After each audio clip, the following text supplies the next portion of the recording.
सनकल दिमाग, शैतान के बाप, आज के बाद जब भी हमारा नाम याद आई तो कलेजा कांप। सनकल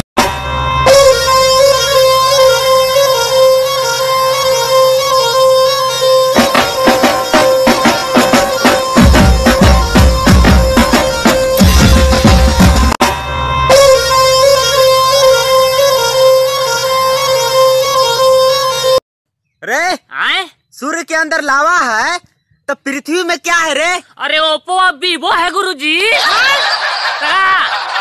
अब एमआईओ चलता है, यहाँ सैमसंगो है। बाबू हो हाँ हम बियाह कर लियो। हमरा से पूछ ले तू बियाह कर ले तो हमरा से पूछला।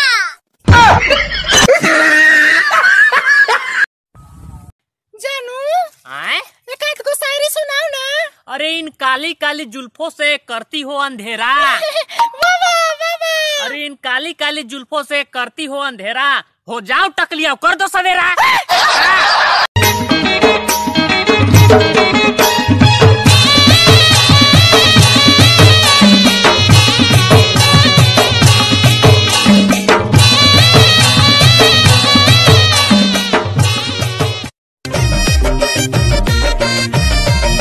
हर के परेशानी केहू दूसर कमानी, जेके मरद ना दर्द का जानी हो।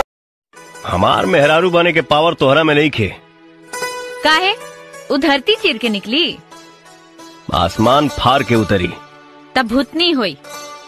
हमार मन रखनी हुई, ते तो साफ पेटू बड़ी।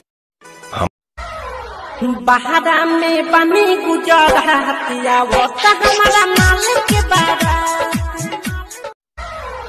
बहारा में तुझसे जुदा अगर हो जाएंगे तो खुद से ही हो जाएंगे जुदा, क्योंकि ताए ओडी पाएंगे तो लागे बेटर है तो